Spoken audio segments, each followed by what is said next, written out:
You know, in Smash, we always get to see big brain plays from top players. ¡Ay no, qué buena Luca! But we never get a chance to appreciate the big brain plays from the character themselves. Today, I wanted to explore which characters in Smash are canonically the smartest. So now, I guess before we get into it, what does it mean to be smart? Schools rank you based on how good you are at taking tests and shit, but that doesn't really define how smart you are. Some people are gifted in things like strategy and critical thinking, which goes a long way outside of studying for the SATs. For that reason, I'm not necessarily ranking this based on how good you'd be in taking a test, but more so on feats of intellect, like can you lead people, can you strategize, have you created things? I want to avoid fighting techniques being the main source of intelligence. While being good with a sword or a master of hand-to-hand combat is extremely impressive, I'm not going to give it as much props in this tier since I do want to focus on the other side of being smart. Keep in mind, a lot of games don't talk about how smart a character is, and so we kind of have to guess on some based on the context within their games. Basically, the more examples a character has of accomplishing things through their own ingenuity as opposed to physical ability, the better. And with that being said, let's hop right into it. At the bottom of the tier list, we have a character who's chilling in his own tier. Rob is a toy, not even sentient, canonically very, very dumb. He's a plastic toy, very low processing power, so a calculator could probably f him up. I also heard people that don't subscribe might be in this tier, but hey, that's just what I heard. I don't know if that's true. The next tier we have is the dumb animal tier, which is harsh but true. These are basically the straight up animal-like creatures that can't really talk and kind of do their own thing because they don't live in a society. Let's start with the Pokemon. Pikachu's an animal, can learn funny electric tricks, but doesn't hide the fact that he can't say anything that's not a variation of his own name, so yeah, bottom tier for you. Same idea with the other Pokemon here. Pichu's a baby version of Pikachu, which is already in the dummy tier list, so he's gonna be a bit lower than him. And then Jigglypuff. Singing is a nice talent, but it's not gonna cut it, kid. Yoshi's thoughts and his gameplay in Smash are similar. Very, very simple. There's a reason why he's disposed of so easily in Mario game, fellas. He's not particularly bright and is easily replaceable. Both the duck and the hunt are animals, 2 for the price of 1. DK's a big gorilla who grunts and eats bananas and is dumb as hell, so he's here. Same with Diddy. Kirby is absurdly powerful, but he's basically an infant. Infants are very dumb, and thus in this tier. Diddy doesn't really have the same vibe as other royalty in Smash Bros, where he's more like a man-child penguin as opposed to being refined and educated. He kinda cares more about eating and food than he does about ruling, and so he's not even a very competent leader. I'm sure being a king comes with some education, but I'm putting him at the top of this tier since I'm pretty sure Diddy is the type to have servants read him everything, rather than learn how to read himself. And finally we have the plant. Plants don't have brains, and so honestly I don't think it should even be in this tier, but I'll let it slide since most plants don't have teeth either. And so that's it for this row, the dumbest characters in Smash. While some of these would be able to split you in half, none of them can solve 2 plus 2. Next on the list is going to be the typical adventurer who is human-like and can communicate and maybe read or write, but not much more than that. They might have grown up in a remote village, don't have access to any schooling, and so are just doing their own thing, you know? Banjo and Kazooie are technically 2 dumb animals, but they drive cars, I guess, which is a neat trick, and they can talk, so I'll put them just barely in this tier. Meta Knight is a knight and has a code of chivalry going on for him. While he's a good fighter, his intellect is never really brought up. However, he does have a crew he leads in the Halberd, which he built himself, which definitely counts for something. Now I'm putting him in a tier above Kirby just for that. It still counts. See, a part of me does not want to acknowledge Pac-Man outside of his arcade form. Please tell me how many of you have actually played this version of Pac-Man, ever? You know, like the version where he has a f***ing son? Regardless of Pac-Child though, I guess we can count the versions where he talks, and instead of putting him in the dumb animal tier, we'll raise him to this tier. Pit can't even read, so fits in this tier kinda nicely. He seems to be a good enough fighter and witty enough of banter that he's not helpless, but a lot of the time he's depicted to be naive and childish. Dark Pit is a counterpart of Pit, and as a result is more serious and less naive. He's depicted as more clever than Pit, but that's not really saying much. I'm gonna leave him in the same tier as Pit, but a bit higher for the common sense bonus. Link is similar to Mario, where he doesn't really have any formal education as a knight in his Breath of the Wild origins. In other iterations of the game, he honestly wasn't much more than a village boy thriving on chickens, so yeah, he's in this tier for sure. Same idea with Toon and Young Link, but Toon Link's village is on an island, so it's even more remote. Not much going for him there. Falcon is a race car driver and a bounty hunter, which doesn't really require a formal education. Being a bounty hunter requires skills for sure, but he was rumored to once be a police officer on the Internova police force, so as a result is definitely in this tier. Little Mac is a 17-year-old kid, so still in high school at this point, but he's also a boxer, so you know he's gotten a concussion by now. Not sure if he can write his name at this point, so we'll put him in this tier. Ness is considered bright for his age. You know, he's got psychic abilities that give him god tier powers where he can insta-kill monsters and heal himself from wounds, but is still probably in like 4th grade. While Ness eventually becomes pretty busted, in this stage of the game, he's in this tier for sure. Lucas is a kid, same dealio as Ness really, where they just got psychic powers, but doesn't make him any smarter really.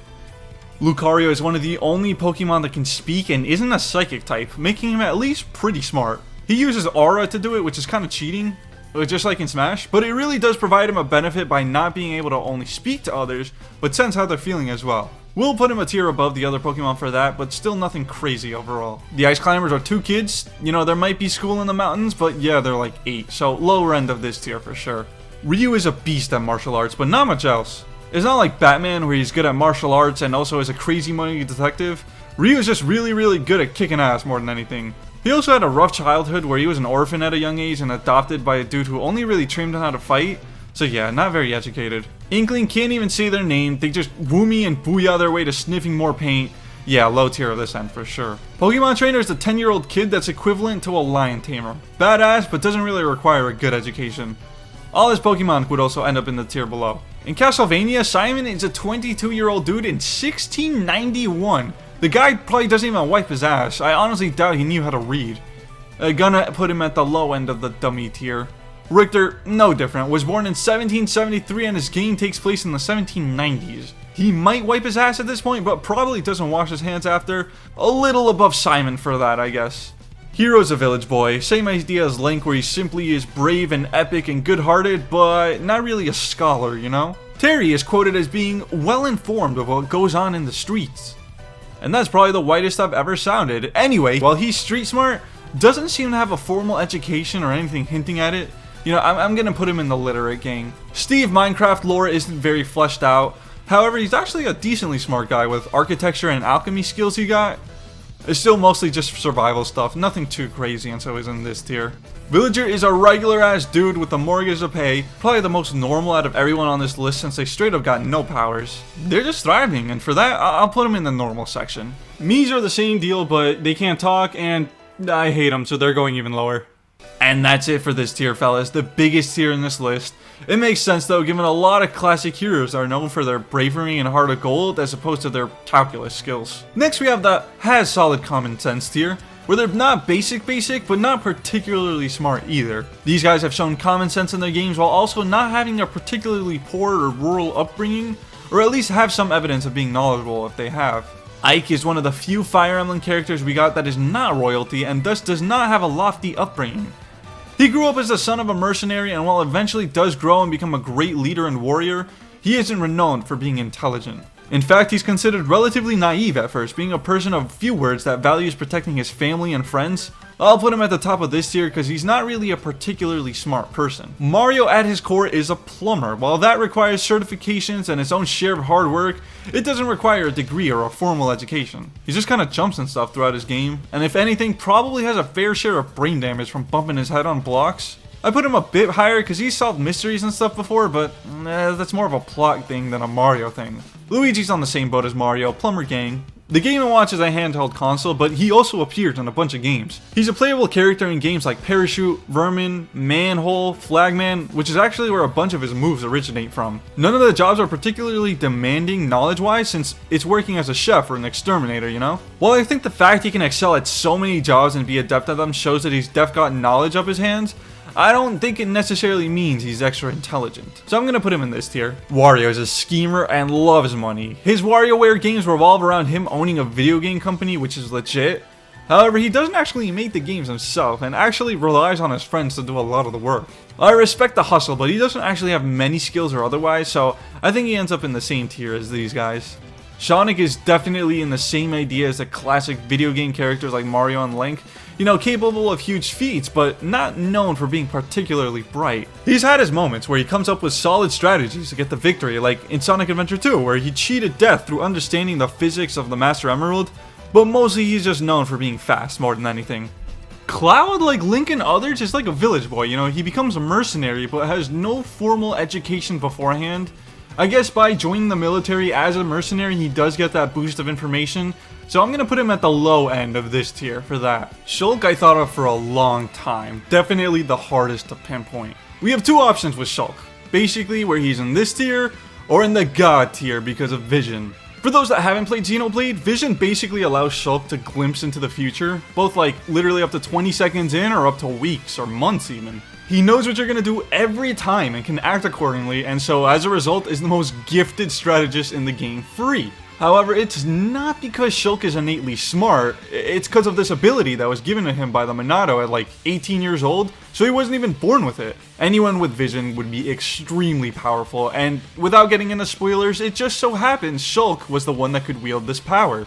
Because it isn't his from the start, from when he was born, I think it's only fair to judge Shulk in his base form, you know, which is a guy who's good with his hands. He's a solid mechanic, and while he's well versed with technology and leads a small squad, he was still raised pretty much his whole life in a small village. That's my take on Shulk, but remember, if we include Vision, he'd be in the broken tier for sure.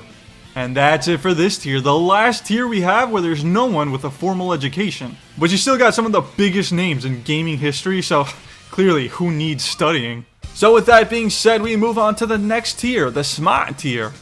These guys are definitely educated in one way or another, and almost all are canonically good leaders or have a solid showcase of that brain. First, I'll roll with the Star Fox characters. Fox is a pilot, and while it also doesn't necessarily require a degree, Fox graduated at the top of his class at the Cornerian Flight Academy. This one is tough because while it seems like Fox is gifted in operating ships and even the submarine ones, it doesn't always transfer to smarts. However, with the technology Fox has to deal with as well as being the leader of the Star Fox crew, I think I'll give it to him, just because it seems advanced enough and not anyone could do it. Falco is similar to Fox in that he was also in the Naval Academy but dropped out. Probably. Lore isn't really fleshed out with Falco as it is with Fox, but overall he's in the same tier as Fox, but a bit lower. And while Wolf doesn't have as much lore fleshed out either like Falco, him being the leader of the Star Wolf definitely gives him some props. He's not as good as a pilot as Fox, you know, which doesn't help in terms of intelligence, and also has failed more than him, so I'll put him below Fox, but above Falco. Isabelle has her shit together probably more than any character here, organized, diligent, absolute queen. But yeah, that's the thing, she's more organized than she is smart. So I think I'll just have her in the lower end of smart level, just to be fair. Peach and Daisy are royalty, which means their education is top tier, and their knowledge is refined as hell. Though they don't ever really showcase any feats of intelligence, they're in the smart tier with their upbringing alone. Marth is a renowned leader of an army, and so that strategy aspect already makes him smart. While he's a typical good boy with a heart of gold like the other village boys, Marth has a royalty boost since he's a prince, so again, that upbringing helps put him in a solid place. Lucina is a princess, same deal really. You know, she's a skilled fighter for sure, but doesn't lead an army and is nothing too out of the ordinary with her own brain skills. Dark Samus is hard to pinpoint since there isn't really much lore showcasing how smart she is. She did lead a space army at one point and was noted as being cunning with her tactics, you know, being able to show she has long-term planning. Though she lost, I think it's fair to put her in the smart tier just because she's clearly not dumb, but not quite big brain since she's straight up more powerful than anything. Roy is a prince who had to lead an army at a young age. I'm seeing a pattern with Fire Emblem characters. He's described as a good leader, which despite a noble background is very empathetic and idealistic, kinda like Marth, who was also a good boy. I'm seeing it starts to make sense, they were clones in Melee. Corrin grew up very sheltered and thus is a bit naive. Though exposed to the royalty life, they aren't really known to be good at leading large-scale armies. However, they do have good academic upbringings and are canonically known to be book smart and understand concepts fairly quickly. However, everyone who talks about the game says Corrin is a fucking idiot, like frustratingly dumb. But it's mostly cause they are naive rather than lacking brain cells. I think this kind of puts the idea of intelligence to the test cause while they don't have the best common sense, they are quick learners and capable individuals. So overall, I'll put them in the smart tier, but lower. From surprise bitch, he's Fire Emblem royalty, nice guy, good upbringing, army leader, yep, get over here. ARMS is a game that, shockingly, has very little lore. Min Min's family owns a noodle restaurant, and based on that, I couldn't really tell you much. It's well known, so she probably has good money, and maybe has some business sense. I'm gonna put her in the low tier of smart. Joker from Persona 5 is nothing too special. He's a high school student, and he can get pretty smart, you know, like the top of his class, but yeah, that's nothing crazy. He's not even close to being the smartest in the Thanon Thieves. He has his moments of good strategy, but yeah, overall Joker's pretty normal.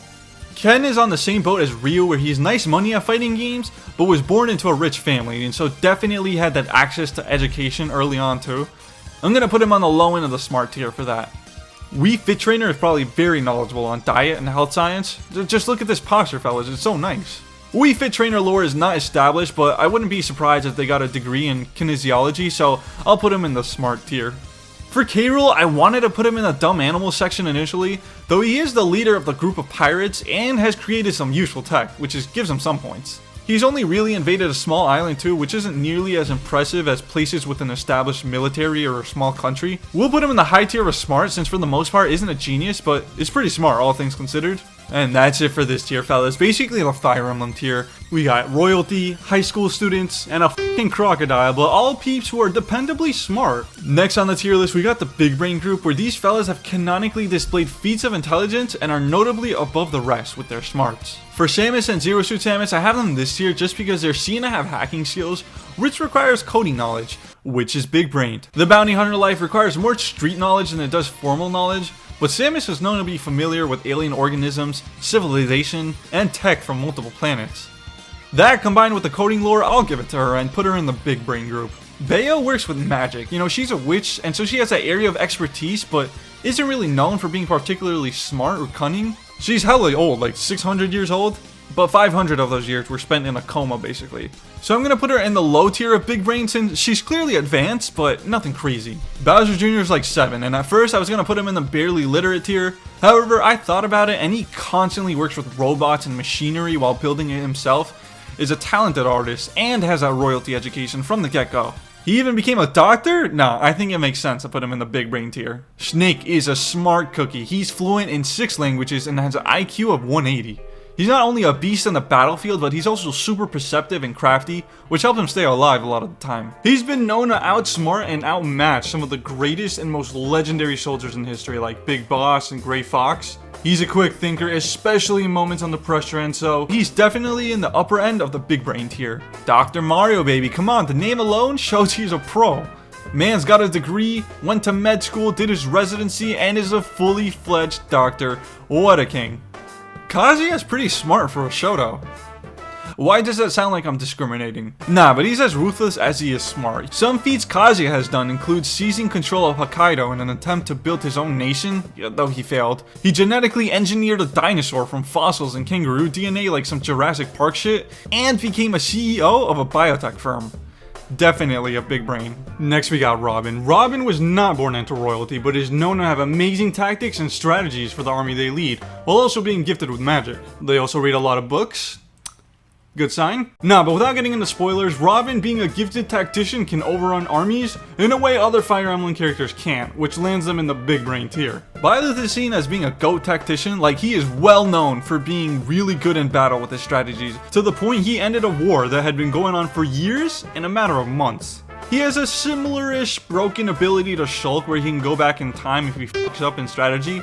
However, he can actually go the entire game without using it, besides the first time he unlocks it. So as a result, he is genuinely gifted at what he does without the cheater mechanic. He's a professor in game, but he doesn't have any formal education. He's just a really skilled strategist and a fighter more than anything, but because of his accomplishments, definitely deserves the Big Brain tier. Olimar is an astronaut that gets the local population to do what he wants as soon as he gets there. More of an imperialist than anything, but definitely a smart guy. Nah, but yeah, being a captain of a spaceship where he explores while also keeping logs for science shows he's definitely big-brained and earned his spot in this tier. Ridley is surprisingly pretty smart. They have good tactics and a knack for strategy, seen many times being used against Samus in instances like where he created his own robotic clone of himself. He's a commander of the Space Pirates, which is basically an army of, space pirates. It's pretty sick, and he requires a big brain to pull it off, so I'm gonna put him here. Pyra and Mithra are tough. They were kind of sealed away for 500 years and are supercomputers. Yeah, they're supercomputers, fellas. I don't know how to explain it to you without spoilers, but take my word for it. Anyway, they were initially designed to collect data and information about the world, but their memory was wiped in that sleep time and don't really have any big brain feats or abilities afterwards, which is why they're not in the next tier. However, because again, they're canonically supercomputers, they're clearly above human potential and are at the top of this tier. That's it for this tier of extremely intelligent individuals who are just as smart as they are lethal. On the next and final tier, we have the Giga Brains, the characters who are basically gods with how smart they are and are unobtainable for regular people. Rosa is tough. She's super powerful since she watches over and protects space, but she technically started out as a regular girl when going into space. She's got a fat library in her room, so I'm kinda assuming she's knowledgeable, but I don't know if she has a god tier knowledge, you know? Being basically a goddess, you never know, and so I'll put her at the bottom of Giga Brain. Bonus points for getting a medical degree as well. Because Palu is a goddess, she is kind of big-brained. As a leader, she's known for being wise regarding her personal army as well as the human race she tries to keep safe. She uses big words and is a great guide to Pit by giving him advice regarding weaknesses of foes and hints to obstacles. I'm gonna put her in Giga Brain just because of how far that knowledge extends and how much she knows about pretty much everything, including games that don't even exist in her own universe. That's kind of wild. Zelda, and spoiler, Sheik, I'm putting in the Giga Brain tier. While she is a princess like Peach and Daisy and so has that smart person upbringing, a lot of Zeldas throughout the timeline also possess the Triforce of Wisdom. She's constantly regarded as a very competent leader who uses that wisdom to make the best decisions for her kingdom, which isn't easy. So with that divine aspect she's got going on, she is very, very intelligent and therefore is in the Giga Brain tier. Okay, earlier I said that this might be the Pokemon tier, but Mewtwo is different from all the other Pokemon. Psychic Pokemon in general are considered to be hella smart, with Alakazam famously being described as having an IQ of over 5,000. Now while the accuracy of the Pokédex can be debated, Mewtwo has shown he's hella smart. He can speak, even if it's through telepathy, and has mastered cloning to the point he made Pokemon super soldiers. It's established in the Pokemon world that Psychic Pokemon are incredibly smart, and Mewtwo is one of the smartest there is, so definitely a Giga Brain. Ganondorf, while he's super evil and powerful in Legend of Zelda games, he's also a genius. He is crazy good at strategizing and manipulation, with a bunch of games having Ganon scheming behind the scenes with Link thinking he's on the right path. In Breath of the Wild, he completely overturned the main defense of the kingdom against them and managed to completely slaughter almost everyone and almost took control of the world. He's a powerful sorcerer, was the king of the Gerudo people, and almost took over subspace? No, he's crazy smart. Sephiroth is as much a psychopath as he is smart, which is saying something. Just look at the final Smash, it has equations and shit. No, but he's actually a genius, and unfortunately I can't reveal much due to the spoiler nature of Sephiroth, but some feats he's accomplished includes being the greatest war hero to ever exist, coming up with plans to beat enemies and save allies in very little time, and has great leadership. He also essentially does the equivalent of a one-man outsmarting the entire US government with barely any resources. Again, sorry to be vague, but that's how much I can give without being spoilers, but take my word for it, he's very smart. And finally, we have the smartest character in the game, fellas. Bowser varies in his portrayals because he can be dumb as hell like in the Paper Mario games, but he's also low-key got the craziest feats. To name a few, he's built giant battle mechs, created giant space stations, is the leader of a kingdom and is basically taking over control of places on a galactic scale, created sentient life form in a lab, made a galaxy reactor that f***ing creates entire galaxies, created a dark matter plant, whatever the f that means, but sounds cool as hell. No, Bowser is actually kind of f***ing insane. I didn't think he'd be this far up, but the things he's done shows he has to be extremely brilliant and a technological and strategical mastermind. Villains in general, I give a bonus to because world domination isn't easy, and Bowser takes the cake by probably having the most attempts out of any villain out here and being so creative with the scheming. The amount of Nobel Prizes this man could win is insane, and so as a result is officially the smartest character in Smash Bros. I try to be as accurate as possible in this list, fellas, so let me know if you agree or disagree in the comments, but other than that, I hope this was fun and that I could rep the smart fellas accurately. Thanks for watching, have a good one, see ya!